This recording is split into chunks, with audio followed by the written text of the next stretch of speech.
Pronto pizzaiolo, pizza ou régime faut-il choisir? Il est vrai que la pizza ne fait pas bon ménage avec un régime de sportif. Elle fait partie de la catégorie des junk food, également appelée cheat meal, aux côtés d'autres hamburgers, tacos, kebab, etc. Mais qu'est-ce qui fait que l'emblème de la Pronto Pizzaiolo Academy nous fait grossir et devient même mauvaise pour la santé? Ne t'inquiète pas, je vais dédramatiser le sujet en t'expliquant pourquoi elle nous fait grossir, mais surtout comment contourner le problème tout en décomplexant au maximum. Je t'explique cela juste après le générique.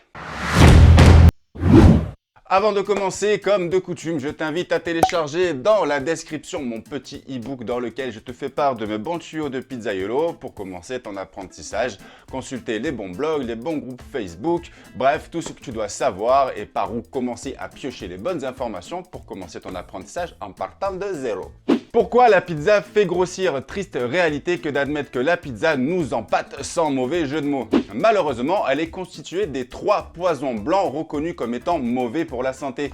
Ces derniers sont le sel, la farine de blé tendre, T45 et T55, et le sucre. Le sel et la farine de blé tendre faisant partie des ingrédients principaux de la pâte aux côtés de l'eau et de la levure, le sucre, tant qu'à lui, se développe au fil de la fermentation. Néanmoins, les sucres issus de la fermentation sont considérés comme des sucres complexes, donc moins nocifs pour la santé. Je tiens à te rassurer et je pense que tu t'en doutes, toutes les pizzas ne contiennent pas le même taux de calories. C'est vraiment la garniture que tu vas choisir qui fera une bonne partie du travail. Et il est évident qu'une pizza style margarita avec une base tomate fraîche et accompagnée de mozzarella de qualité et de quelques feuilles de basilic sera moins calorique qu'une savoyarde base crème fraîche avec lardons, oignons, reblochons et pommes de terre. Tu seras également ravi d'apprendre que les nutritionnistes incluent la pizza dans leur fiche de régime. Il est donc naturel de se demander pourquoi, étant donné qu'une seule pizza margarita peut fournir près de 900 calories. L'erreur courante est justement de considérer le nombre de calories alors qu'en réalité, un aliment est gras en fonction d'une série de combinaisons, de transformations, de fritures, par l'assaisonnement sans oublier le type de cuisson. Donc, les 900 calories d'une margarita ne sont pas si mauvaises que ça car elles se composent d'eau, de farine, de sel, de levure pour la pâte et de tomates, mozzarella et basilic pour la garniture. Tous ces aliments ne sont pas majoritairement nuisibles pour la santé.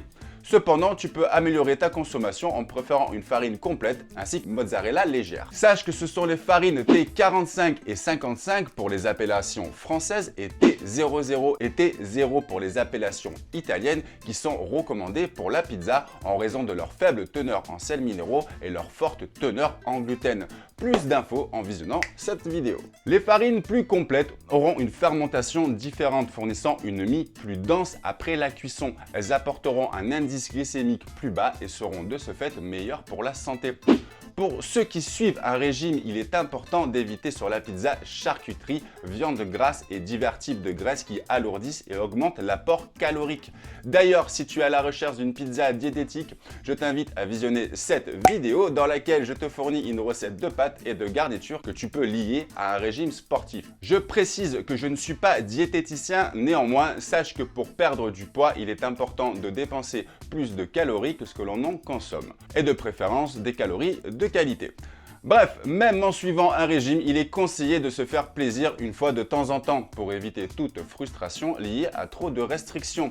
Voici 4 conseils pour consommer une bonne pizza en période de régime sans avoir la boule au ventre. Premièrement, comme je te l'ai dit, tu peux ajouter de la farine intégrale pour ta pâte maison. Peut-être pas à 100%, mais un ratio de 70-30 peut être un bon compromis. Garde aussi à l'esprit qu'une pâte qui a fermenté plus de 48 heures sera toujours meilleure et plus digeste. Car passé ce délai, les 2 protéines insolubles appelées gliadine et gluténine présentes dans la farine de blé se divisent, favorisant ainsi la digestion de ta pizza. Deuxièmement, je me répète, mais fais attention à la garniture. Pour une pizza en période de diète, mieux vaut éviter les pizzas 4 fromages par exemple. Je te conseille d'opter pour une pizza aux légumes et éviter tout ce qui est charcuterie et crème fraîche, encore une fois. La traditionnelle pizza 4 saisons est tout indiquée. Avec ses champignons de Paris, ses artichauts, ses tomates fraîches et son jambon blanc, elle est la pizza diététique par excellence.